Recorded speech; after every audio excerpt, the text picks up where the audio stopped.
தங்களுடைய 10 ஆண்டு கால சாதனைகளை சொல்லி வாக்கு கேட்பதற்கு வக்கற்ற நிலையில் மத ரீதியாக பிரச்சனைகளை கிளப்பி வாக்குகளை பெறலாமா என்கிற நப்பாசையில் குறுக்கு வழியை தேடுகிறார். குறுக்கு வழி ஒருபோதும் அரசியலில் வெற்றி பெறாது.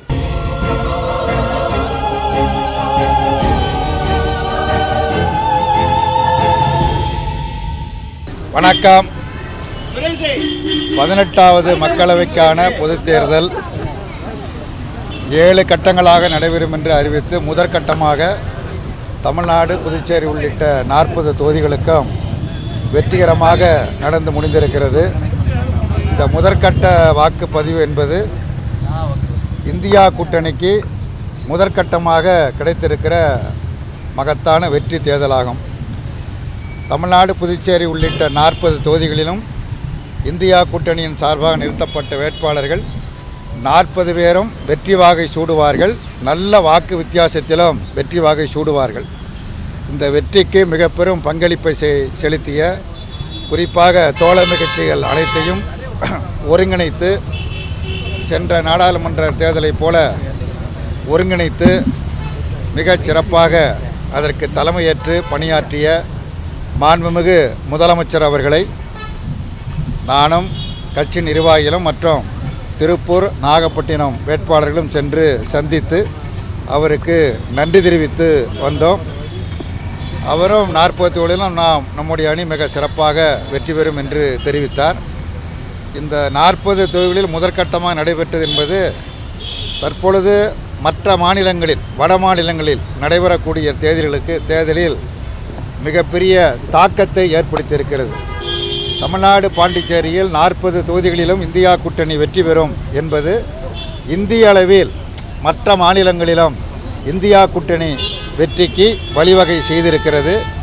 ஆகவே இந்த தேர்தல் முடிவு ஜூன் மாதம் 4ஆம் தேதி வாக்கு எண்ணிக்கை முடிந்த பிறகு இந்தியாவில் ஒரு மாற்றாட்சி, ஒரு புதிய ஆட்சி, இந்தியா கூட்டணி ஆட்சி அமைக்கும்.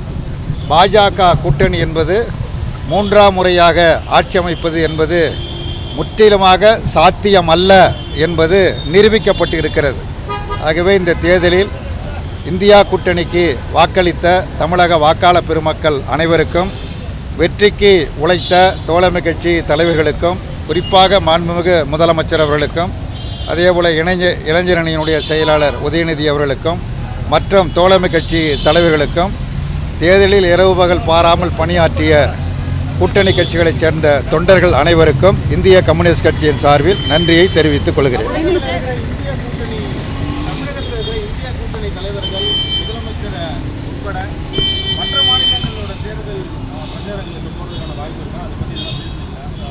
அதை பற்றி நாங்கள் பேசலை. போவதற்கு வாய்ப்புகள் இருக்கலாம், அது வேறு விஷயம். இப்பொழுது நாங்கள் சந்தித்தது கடந்த மார்ச் 22ஆம் தேதி திருச்சி, பெரம்பலூர் தொகுதி வேட்பாளர்களை அறிமுகப்படுத்தி திருச்சியிலே சங்கநாதம் முழங்கி ஏப்ரல் 17 வரை இடைவிடாமல் பிரச்சாரம் செய்த முதலமைச்சருக்கு நன்றி தெரிவிப்பதற்காக சென்று சந்தித்தோம். நன்றி தெரிவித்து வந்திருக்கிறோம். ராஜஸ்தானில் பிரச்சாரம் செய்யும் போது பார்த்தோம்னா இந்துக்களுடைய சொத்துக்களை வாங்கி முஸ்லீம்களுக்கு கொடுப்பாங்க காங்கிரஸ் அப்படிங்கிற மாதிரி ஒரு வெறுப்புண்ட தூண்டுவையில் பிரச்சாரம் பண்ணியிருக்காங்க. இதை எப்படி பார்க்குறீங்க? பிரதமர் நரேந்திர மோடியும் சரி, பாரதிய ஜனதா கட்சியினும் சரி, தங்களுடைய 10 ஆண்டு கால சாதனைகளை சொல்லி வாக்கு கேட்பதற்கு வக்கற்ற நிலையில் மத ரீதியாக பிரச்சனைகளை கிளப்பி வாக்குகளை பெறலாம் என்கிற குறுக்கு வழியை தேடிக்கொண்டு இருக்கிறார்கள். அதாவது நாட்டினுடைய நலன் முக்கியமல்ல, நாட்டு மக்களுடைய நலனும் அவர்களுக்கு முக்கியமல்ல.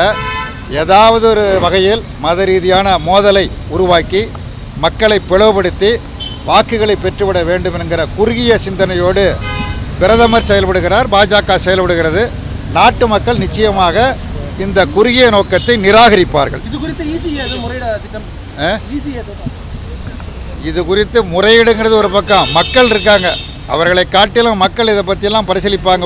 ஒரு பிரதமர், நாட்டினுடைய பிரதமர் 10 வருஷம் ஆட்சியில் இருந்திருக்கிறாரு. 10 வருஷம் ஆட்சியில் நான் ஆண்டுக்கு 2 கோடி பேர் வீதம் இப்போ 20 கோடி பேருக்கு வேலை கொடுத்தேன், வெளிநாட்டில் இருந்த கருப்பு பணத்தெல்லாம் மீட்டு 15 லட்சம் வங்கி கணக்கில் வர வச்சுருக்கிறேன், விவசாயிகளுடைய பிரச்சனையை தீர்த்திருக்கிறேன், தொழிலாளர் பிரச்சனையை தீர்த்திருக்கிறேன், விலைவாசியை நான் கட்டுப்படுத்தியிருக்கிறேன், பெட்ரோல் டீசல் சிலிண்டர் விலை உயராமல் தடுத்திருக்கிறேன் என்று சாதனைகளை சொல்வதற்கு எதுவும் இல்லை.